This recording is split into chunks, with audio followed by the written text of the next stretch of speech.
25 miles away, that French proclamations were circulating in the villages, and that if the princess did not take her father away before the 15th, he could not answer for the consequences. The princess decided to leave on the 15th. The cares of preparation and giving orders, for which everyone came to her, occupied her all day. She spent the night of the 14th, as usual, without undressing, in the room next to the one where the prince lay. Several times, waking up, she heard his groans and muttering, the creak of his bed and the steps of Tíkhon and the doctor when they turned him over.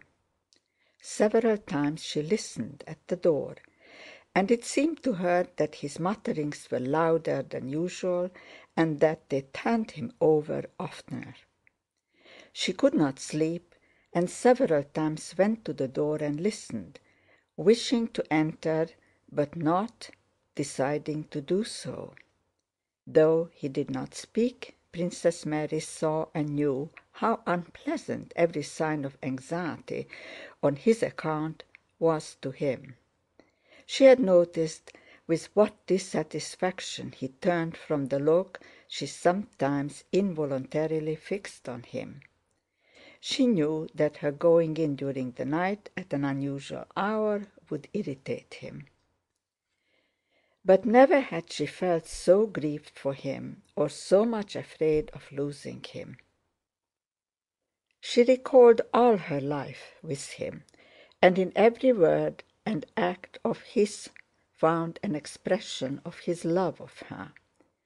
Occasionally, amid these memories, temptations of the devil would surge into her imagination, thoughts of how things would be after his death, and how her new liberated life would be ordered.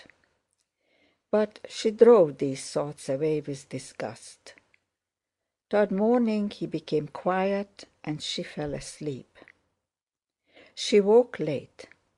That sincerity which often comes with waking showed her clearly what chiefly concerned her about her father's illness. On waking, she listened to what was going on behind the door, and hearing him groan, said to herself with a sigh that things were still the same. But what could have happened? What did I want? I want his death, she cried with a feeling of loathing for herself. She washed, dressed, said her prayers, and went out to the porch.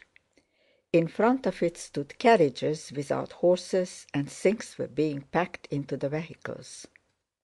It was a warm gray morning. Princess Mary stopped at the porch, still horrified by her spiritual baseness and trying to arrange her thoughts before going to her father. The doctor came downstairs and went out to her. "He's a little better today," said he. "I was looking for you. One can make out something of what he's saying. His head is clearer. Come in, he's asking for you." Princess Mary's heart beat so violently at this news that she grew pale and leaned against the wall to keep from falling. To see him, talk to him, feel his eyes on her, now that her whole soul was overflowing with those dreadful wicked temptations, was a torment of joy and terror. "Come," said the doctor. Princess Mary entered her father's room and went up to his bed. He was lying on his back, propped up high, and his small bony hands with their knotted purple veins were lying on the quilt.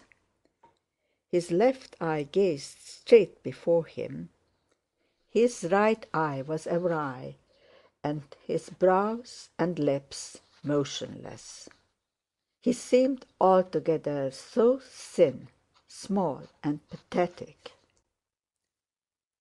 His face seemed to have shriveled or melted. His features had grown smaller. Princess Mary went up and kissed his hand. His left hand pressed hers so that she understood that he had long been waiting for her to come. He twitched her hand, and his brows and lips quivered angrily. She looked at him in dismay, trying to guess what he wanted of her. When she changed her position so that his left eye could see her face, he calmed down, not taking his eyes off her for some seconds. Then his lips and tongue moved, sounds came, and he began to speak, gazing timidly and imploringly at her, evidently afraid that she might not understand. Straining all her faculties, Princess Mary looked at him. The comic efforts with which he moved his tongue made her drop her eyes, and with difficulty repress the sobs that rose to her throat. He said something, repeating the same words several times. She could not understand them, but tried to guess what he was saying, and inquiringly repeated the words he uttered. Married, he repeated several times. It was quite impossible to understand these sounds. The doctor thought he had guessed them, and inquiringly repeated, "Mary, are you afraid?" The prince shook his head, again repeated the same sounds. My mind aches?" questioned Princess Mary. He made a mumbling sound in confirmation of this, took her hand and began pressing it to different parts of his breast, as if trying to find the right place for it. "Always thoughts about you, thoughts," he then uttered much more clearly than he had done before, now that he was sure of being understood. Princess Mary pressed her head against his hand, trying to hide her sobs and tears. He moved his hand over her hair. "I have been calling you all night," he brought out. "If only I had known," she said through her tears. "I was afraid to come in." He pressed her hand. "Weren't you asleep?" "No, I did not sleep," said Princess Mary, shaking her head. Unconsciously imitating her father, she now tried to express herself as he did, as much as possible by signs, and her tongue too seemed to move with difficulty. "Dear one, dearest," Princess Mary could not quite make out what he had said, but from his look it was clear that he had uttered a tender, caressing word, such as he had never used to her before. "Why didn't you come in?" "And I was wishing for his death," thought Princess Mary. He was silent a while. "Thank you, daughter dear, for all, forgive. Thank you, forgive, thank you."